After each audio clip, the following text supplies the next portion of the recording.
आंधियों में भी जो जलता हुआ मिल जाएगा, उस दिए से पूछ लेना तुम, योग सीट परिवार का पता चल जाएगा।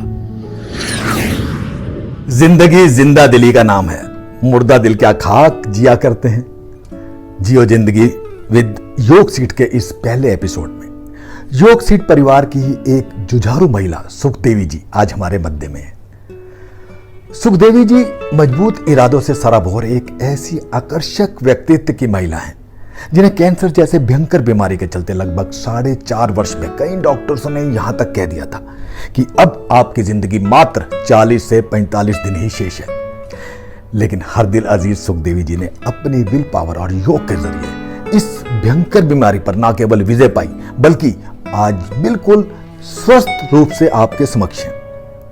मित्रों, योग सीट के जरिए आज का यह विशेष एपिसोड, इससे आगे के 2 और एपिसोड ऐसी ही जुझारू और आकर्षक व्यक्तित्व की महिलाओं पर आधारित है जिन्होंने अपनी विल पावर और योग के कारण न केवल लाइलाज बीमारियों पर विजय पाई बल्कि अपने हौसलों के चलते दुनिया को यह भी दिखा दिया कि अगर दिल में अच्छे से जीने की चाह हो ना तो कोई भी बीमारी इंसान पर हावी नहीं हो सकती। आज की यह वीडियो विशेषकर उन सभी लोगों के लिए है जो कि किसी बड़ी बीमारी के चलते निराश हो जाते हैं और यह सोचने लगते हैं कि अब जिंदगी में बचा ही क्या है, सब खत्म हो गया, और इसी सोच के चलते वह समय से पहले ही कई और अन्य तरह की बीमारियों से ग्रसित हो जाते हैं। तो आइए योग सीट के माध्यम से ऐसी सभी निराश लोगों को प्रेरणा देती इस वीडियो में बात करते हैं श्रीमती सुखदेवी जी से। सुखदेवी जी, आपका बहुत बहुत बहुत स्वागत है जी। सबसे पहले कुछ अपने बारे में। जी, मैं एक साधारण सी आप जैसी हूँ। जिंदगी चल रही थी, ठीक चल रही थी। जब से मुझे अपनी बीमारी के बारे में पता लगा उसके बाद मेरी ज़िंदगी बिल्कुल ही बदल गई और मुझे जीना आया। मेरे पास मेरा हौसला, मेरे परिवार का सपोर्ट, जिन्होंने मुझे आज इस मुकाम तक पहुंचाया है, इससे मैं सबकी कदर करती हूँ और मैं चाहती हूँ मैं अपने भावनाओं को आप तक पहुंचाऊं ताकि आपके मन में भी अगर मेरी ज़िंदगी के इस पहलू से कुछ मदद मिलती है, कुछ हौसला मिलता है, तो ये मेरा सौभाग्य होगा। इसलिए मैं आज आप सबके सामने अपने अनुभव बताना चाहती हूँ। सुखदेवी जी, आपको कब पता चला कि आपके शरीर में इतना बड़ा ट्यूमर पल रहा है और आप इतनी बड़ी बीमारी से ग्रसित हैं? पहली बार मुझे नवंबर 2016 में पता लगा, जब मुझे थोड़ी सी दिक्कत महसूस हुई। तभी डॉक्टर से बात की, उन्होंने टेस्ट वगैरह किए तो उन्होंने कहा कि आपकी पेल्विक के ऊपर बच्चे के सिर जितना ट्यूमर है और ये आपका लास्ट स्टेज का है, आप जल्दी ही किसी अच्छे डॉक्टर से मिलो। तभी मुझे पता लगा। कीमोथेरेपी सर्जरी के बाद ठीक 1 साल बाद जनवरी 2017 में दोबारा पता लगा। फिर मैंने अपने भाई से कंसल्ट किया, उन्होंने कहा आओ, अपने डॉक्टर से मिलवाया तो उन्होंने कहा कि आपको इमीडिएट सर्जरी की ज़रूरत है, पर वो ट्यूमर इतना बड़ा है एकदम से हम सर्जरी नहीं कर सकते, तो पहले आपको कीमोथेरेपी देनी पड़ेगी। तो 3 कीमोथेरेपी का सर्कल हुआ, उसके बाद सर्जरी हुई, फिर 3 कीमोथेरेपी का सर्कल हुआ और फिर 6 महीने तक सब ठीक रहा। उसके बाद फिर दोबारा शुरू हो गया। फिर डॉक्टर से कंसल्ट किया, उन्होंने स्कैनिंग वगैरह की, बताया आपके सारे पेट में है, मेजर सर्जरी होगी और इमीडिएट होगी। फिर राजीव गांधी कैंसर इंस्टीट्यूट में ऑपरेट हुआ। उसके बाद 6 कीमोथेरेपी का सर्कल हुआ। ये दूसरा सर्कल जनवरी 1918 में हुआ। जुलाई में सारा ख़त्म होने के बाद डॉक्टर्स ने कहा कि आप जाइए, दोबारा आएगा। उन्होंने कहा दोबारा आएगा, आपको महीना भी लगेगा या 1.5 महीना। फिर मैंने सोचा अगर मरना ही है तो एक आखिरी कोशिश और करती हूँ बस। फिर उसके बाद मैंने योगा की शरण में आई और खुल के जीना सीखा। जितना टाइम है खुल के जीऊँगी। मेरे परिवार का सपोर्ट और मेरा हौसला भी है। इसकी वजह से आज 4 साल हो गए मैं बिल्कुल ठीक हूँ और मैं लोगों को ठीक होने के लिए प्रेरित करती हूँ। अभी मेरा यही मिशन है कि अगर मुझसे प्रेरित होकर अगर 2 बंदों में भी हिम्मत आती है तो मैं अपना जीवन सफल मानती हूँ और मैं अपने मिशन को आगे ही चलाना चाहती हूँ और मैं इसमें बड़ी कामयाबी, मुझे बड़ी खुशी होती है कि लोग आपको सुनते हैं और आपकी बातों पर भरोसा करते हुए अपने जीवन शैली को बदल रहे हैं और स्वस्थ हो रहे हैं। आपकी दिनचर्या इस बीमारी से पहले और बीमारी के बाद आप हमारे व्यूअर्स को बताना चाहेंगे? जी, दिनचर्या की बात है। बीमारी से पहले तो आप एक जॉइंट फैमिली से हैं, आप घर की बड़ी बहू हैं, आप ग्रामीण अंचल से हैं, तो आपकी दिनचर्या कोई मायने ही नहीं रखती। पर जैसे ही मैं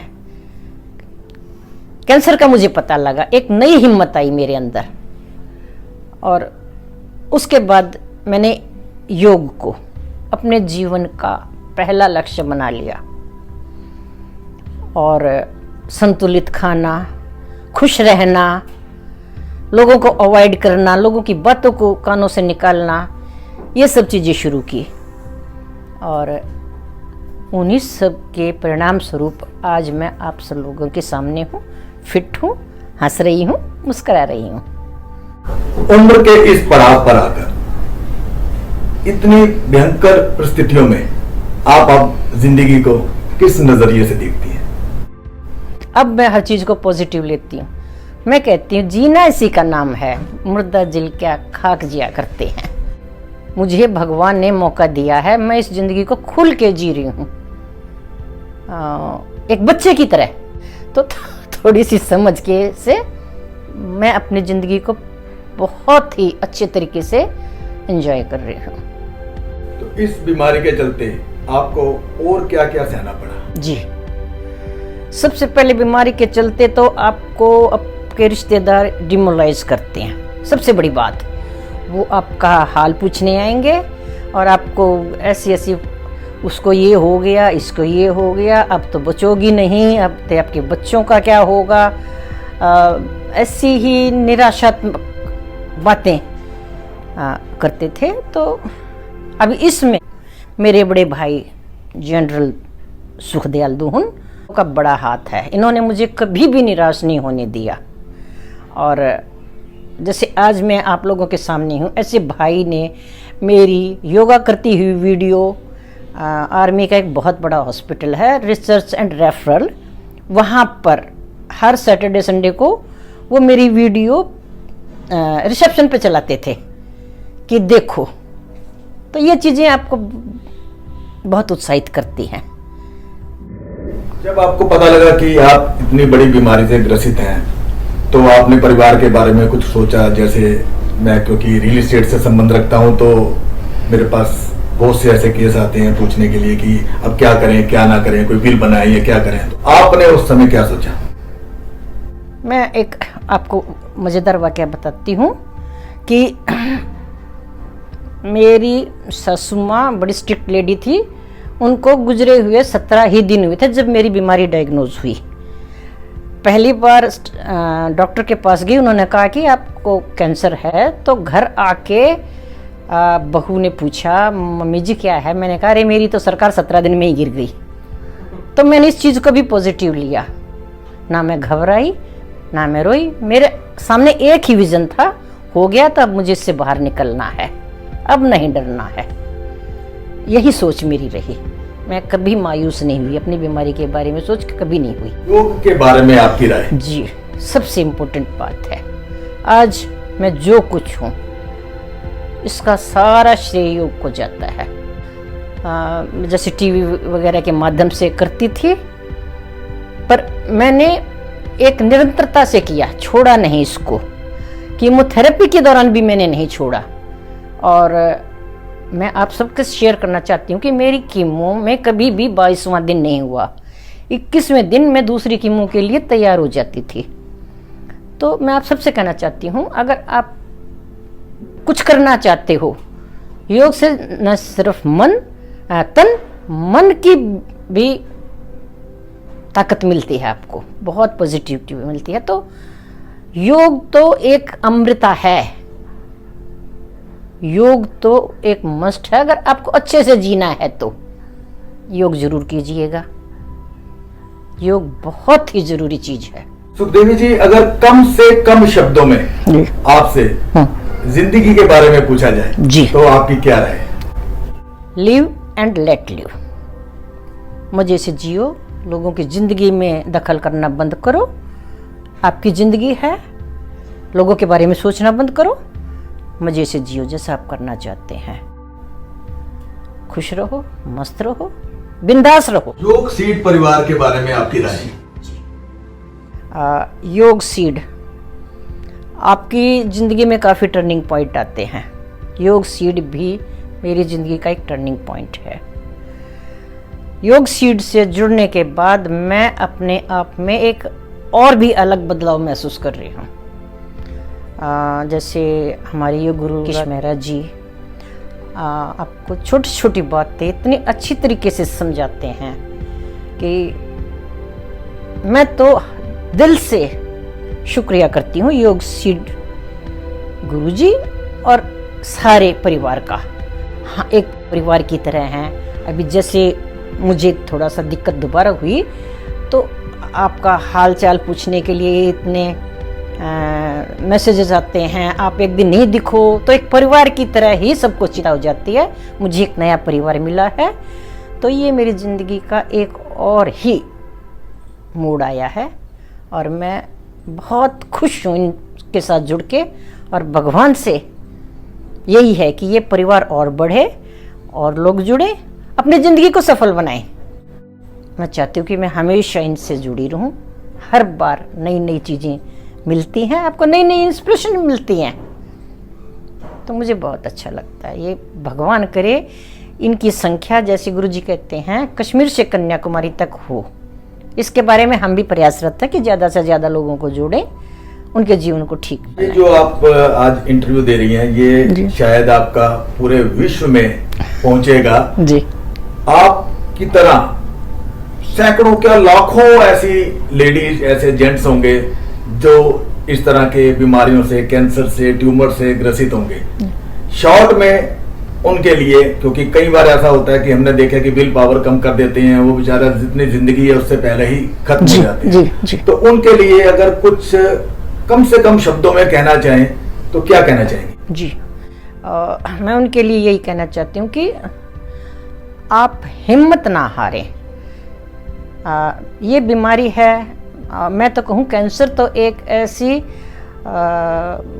घटिया बीमारी है क्योंकि इसका कोई जीन नहीं है, ना इसकी माँ है ना बाप है, इसीलिए इसका अभी तक इलाज नहीं मिला। आपको सिर्फ आपकी मन की ताकत ही से निकाल पाएगी। डॉक्टर्स सपोर्ट कर सकते हैं, परंतु इससे निकलने के लिए आपको अपने अंदर से मजबूत होना पड़ेगा। आप यही सोच के चलो एक कोशिश और करते हैं। आप यही सोचते रहोगे तो आप बिल्कुल नहीं हारेंगे। इसके लिए आपको आपकी मन की शक्ति बहुत ही जरूरी है, खुद को मजबूत बनाना पड़ेगा। इसके लिए आपको और कोई दूसरा बंदा मदद नहीं करेगा, आपको अपनी मदद खुद करनी पड़ेगी। इसलिए मैं कह रही हूँ मन की शक्ति बहुत ज़रूरी है। आप मन की शक्ति से किसी भी चीज़ को हरा सकते हैं। अभी उम्र क्या है? जी, मैं 65 साल की हूँ। सुखदेव जी, एक आपका मैंने सुना था बहुत एक ऐसा वाक्या कि डॉक्टर्स को आपने कहा कि भाई क्यों सोए हुए कुत्ते की पूंछ पे पैर क्यों मार रहे हो? तो ये क्या था? जी जी जी जी जी जी हाँ, ऐसे ही अभी दोबारा थोड़ी सी इंटेस्टाइन की दिक्कत शुरू हुई तो कहने लगी ये टेस्ट कराओ, वो टेस्ट कराओ, इसमें कुछ नहीं आया, आप इसकी एडवांस स्टेज में जाओ, आप स्कैनिंग करवाओ, आप पेट स्कैनिंग कराओ। तो इनका भी कुत्ता है, सोया पड़ा है, क्यों पूंछ पर पैर रख के इसको उठा रहे हैं? सोया है, सोया पड़ा, रहने दो, उठेगा तब देखेंगे, अभी क्यों ज़बरदस्ती कर रहे हो? तो मैंने टेस्ट करवाने से मना कर दिया और फिर एक CA-125 जो कैंसर से रिलेटेड टेस्ट है, अभी जैसे बच्चों ने कहा नहीं करवा लो, मुझे बहुत, मैं आप लोगों के सामने बता रही हूँ, इसकी एक वैल्यू 37 होती है, 37 इसका बेंचमार्क है। मेरा कभी भी 5 से ऊपर नहीं गया। डॉक्टर्स हैरान हैं कि ऐसा तो कभी सुना नहीं कि आपका 5 तक रहा। 3 साल से मेरा 5 से ऊपर नहीं जा रहा। और मैं फिर कह रही हूँ, इसका सारा श्रेय मैं योग को देती हूँ, ऐसा मेरा मानना है। आपने अपने भाई का जिक्र किया, तो उनके बारे में बताइए, वो क्या कर रहे हैं, किस पोस्ट पे हैं? मेरे बड़े भाई वो आर्मी से general retired SD Duhan, Sukhdayal Duhan है। अभी वो पूना में मेडिकल यूनिवर्सिटी में अभी डीन के पद पर हैं। तो हम भाई बहन कम, मित्र ज़्यादा हैं। मुझे वो छोटी माँ, गुरु माँ, पता नहीं कौन कौन सी माँ बोलता है। क्योंकि मैं योगा के बारे में हर चीज़ को, जैसे कभी BP ज़्यादा हो गया, मैंने कहा भी, वो कहता भी दवाइयाँ शुरू करो, मैंने कहा नहीं, मैं 2 दिन अनुलोम विलोम करूँगी, मैं ठीक हो जाऊँगी। और वाकई मैं ठीक हो जाती हूँ। मैं दवाइयाँ कभी नहीं खाती, और ना मुझे ये आप BP, शुगर या जो भी चीज़ें हैं, कुछ नहीं है। एक रॉयल बीमारी कैंसर हुई थी, वो भी मैंने पकड़ लिया। क्या खाती हैं फिर आप? साल में 3 महीने मैं आयुर्वेद का एक थेरेपी लेती हूँ। उसमें अनाज है, वो कैंसर का भोजन है। आप अनाज खाना बंद कर दोगे तो कैंसर 40% कंट्रोल में आ जाता है, क्योंकि उसको डाइट नहीं मिलेगी। तो आप फल सब्जियों पर निर्भर रहिए, गाय के ही सारी चीज़ें यूज़ कीजिए। और कुछ पत्तों की स्मूदी है, वो लीजिए। मैं तो अपने घर पर ही सारे पेड़ पौधे उगाए हुए हैं, तो किसी को मदद चाहिए तो वहाँ से निकाल के उनको भी स्मूदी बना के दे आती हूँ। साल में 3 महीने में करती हूँ। उसमें गोमूत्र हल्दी भी है, श्यामा तुलसी, गोमूत्र हल्दी, ये आपकी ओरल कीमो है, तो इसलिए मैं इसका जिक्र स्पेशली करती हूँ। बाकी संसार में जो बेटी हैं जी, जो आपका एक्सपीरियंस है, आप बेटियों के बारे में क्या कहना चाहते हैं? जी, बेटियों के बारे में मेरी बायोलॉजिकल बेटी एक है। मेरी दत्तक पुत्रियाँ कितनी, 50-52 के लगभग हो गई जी।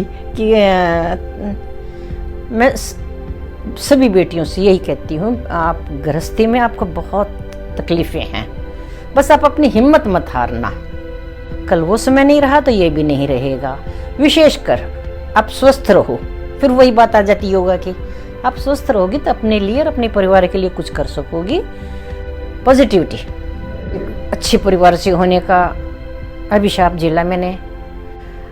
सांवले रंग के लिए भी मैंने बहुत सहन किया जी। तो आप तो माशाल्लाह इतनी खूबसूरत है, रंग भेद कहाँ से आ गई? नहीं, मैं एक बात मेंशन करना चाहती हूँ। जो मेरी सासू माँ बड़ी गोरी चिट्टी सुंदर, मेरे हस्बैंड भी बड़े स्मार्ट, मैं उनके सामने कुछ नहीं टिकती थी। तो रंग भेद काफ़ी सा है। एक बात और मैं बताती हूँ आपको, आपका रंग कैसे भी हो, उस टाइम मेरा कॉन्फिडेंस लेवल बिल्कुल 0 था। एक रोबोट की तरह काम करती थी, ये कर दो, ये कर ले, अपनी कोई इच्छा नहीं थी। पर जैसे जैसे मुझे बीमारी भी मेरा प्लस पॉइंट है, मुझे बीमारी का पता लगा, पता नहीं कहाँ से मेरे अंदर एक शक्ति आ गई, और मैंने सब चीज़ों को छोड़ दिया। भी सुंदर क्या होता मैंने कहा मैं ही हूँ, सुखदेवी मैं ही हूँ, सुखदेवी मेरे लिए है, मैं सुखदेवी के लिए हूँ, बाकी चीज़ें कोई मायने नहीं रखती। शायद इसी चीज़ का असर है कि मैं आज इतनी खुश हूँ, और जैसे आप करें माशाल्लाह थोड़ी सुंदर भी होगी हूँ। मौत से डर लगता है? नहीं, बिल्कुल नहीं। मैंने देखा है मौत को, बिल्कुल देखा है, 2 बार देखा है। अब डॉक्टर से ये कह रहे हैं कि 40-45 दिन है, अब क्या ज़्यादा घूमना है, इससे ज़्यादा नहीं होगा। तो बच्चों ने मुझे बताया, मैंने कहा कोई बात ना, अब उसको भी देखते हैं, मरना ही है ना, तो भाई रो के क्यों मरे। तो सबसे पहले मैं आपको बताती हूँ, जब डॉक्टर्स ने कहा कि ऐसा है, तो जैसे मेरे दिमाग में सबसे पहले आया कि मैं अपनी विल तैयार करूँ। मैंने अपनी विल बनवाई, ठीक, वही मैंने तो ये सोचा था अब ज़्यादा नहीं है तो पहला काम यही कर लेती हूँ, तो भगवान की दया से माशाअल्लाह मेरे पास अच्छी प्रॉपर्टी हो गई थी। तो मैंने कहा बच्चों का ना हो तो वो तो विल करनी ज़रूरी है, मैंने कर दी। अब विल करने के 10 दिन बाद ये मैं ठीक होती चली गई। मैंने कहा ये क्या कर दिया। वो कहते ना कि बंद मुट्ठी लाख की, मैंने कहा ये क्या कर दिया, सब कुछ बता दिया सुखदेवी।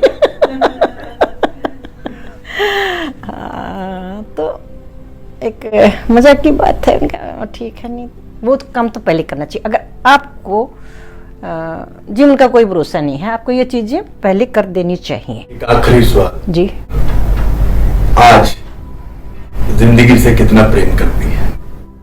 बहुत, क्योंकि जीना ही अभी आया है। मैं एक सेकंड को जीना चाहती हूँ और मैं जी रही हूँ। जिंदगी दोबारा नहीं मिलेगी, नहीं मिलेगी। तो मैं सभी से कहती हूँ आपके पास जो भी टाइम है उसको, टाइम तो आपको निकालना है, रो के निकालोगे क्या फायदा, टाइम ने तो निकल ही जाना है। तो खुश रहो, कोशिश करो, नहीं रह सकते कोशिश करो, एक ना एक दिन आप जरूर सफल होगे। तो जियो, मस्त रहो, ना उम्र की परवाह करो, ना अपने लिंग भेद की परवाह करो। आप औरत हो, आप बुजुर्ग हो, आप हो, नहीं, सब चीज़ों को छोड़ दीजिए अगर आपको जीना है तो। ये बस ये सोचो, मैं हूँ, मेरी जिंदगी है और कुछ नहीं। आप अगर अपना फोन नंबर देना चाहें जी, ऐसे लोगों को जो आपकी लाइफ से इंस्पायर हुए हैं, आपसे बात करना चाहते हैं, आपका इंटरव्यू लेना चाहते हैं, या जिनकी विल पावर डाउन है, आपसे इंस्पायर होकर वो आपसे कुछ टिप्स लेना चाहते हैं जी, तो अगर आप अपना फोन नंबर देना चाहें तो? जी, नहीं, मुझे बहुत खुशी होगी, मुझे बहुत खुशी होगी अगर मैं किसी एक बंदे के भी काम आ सकी। तो जो मुझे ये समय मिला है, मैं इसके लिए भगवान का धन्यवाद करूंगी कि मैंने कम से कम 2 बंदों को तो जीने के लिए प्रेरित किया है। ये जीवन मैंने दूसरों के लिए छोड़ रखा है। मैं सभी से कहती हूँ कि 24/7 मेरा फ़ोन ऑन रहेगा, मैं कभी स्विच ऑफ नहीं करती। किसी को मदद चाहिए, मैं तैयार हूँ। क्या नंबर है आपका फोन का? जी, मेरा नंबर है जी 9254717282। तो दोस्तों, आपने आज सुखदेवी जी का, उनके बारे में, उनकी जिंदगी के बारे में, कैसे वो अपनी जिंदगी में उभरी। अब डॉक्टर्स ने इन्हें 45 दिन का समय दिया है कि आपकी जिंदगी 45 दिन है, लेकिन मैं दावे के साथ कह सकता हूँ 45 नहीं, ये इतना जिएंगी। बाकी जिस तरह ये चल रही हैं वो तो जीने से भी बहुत ज्यादा है। 45 क्या, वो तो एक दिन इनका 1 लाख दिन के बराबर है। फिर मिलेंगे किसी और शख्सियत के साथ जिससे आप लोग आने वाले समय में इंप्रेस हों, मोटिवेट हों। धन्यवाद। धन्यवाद। हरे कृष्णा। हमारे सभी योग साधक आज एक साथ सुंदर सुबह पे एकत्रित हैं और हमारे बीच हमारी प्रिय, हमारी प्रेम के साथ हमारी बहन सुखदेवी जी हमारे साथ हैं, जो रोहतक से आई हैं। बड़ा विशेष व्यक्तित्व है, इनके चेहरे पर एक सुंदर आभा मंडल, और जो कुछ हैं ये अपने विचार आज सभी के साथ शेयर कर रही थी, साझा कर रही थी कि योग की वजह से ये सब कुछ हैं। इन्होंने बहुत बहुत गंभीर बीमारियों से लड़ी हैं, संघर्ष किया है। ऐसी बीमारी जो लोग कहते हैं, जिसको सुन के घबरा जाते हैं और अपनी यात्रा पूरी कर लेते हैं, उनसे संघर्षमयी जीवन इन्होंने बिताया। बहुत सुंदर आभा मंडल, बहुत सुंदर व्यक्तित्व। हम प्रार्थना करते हैं, ईश्वर से प्रार्थना करते हैं, योग सीट की परिवार के सभी सदस्य इनको हमेशा ऐसे ही मुस्कुराते हुए रखें, हमेशा ऐसे ही खिलखिलाती रहें और हमारी प्रेरणा बनी रहें योग सीट के लिए। लगातार इस तरीके से हमारे साथ रहें। बहुत बहुत धन्यवाद। आप सभी स्वस्थ रहें, खुश रहें, आनंदित रहें। योग सीट के साथ जुड़ें, योग करें, मस्त रहें, खुश रहें, आनंदित रहें।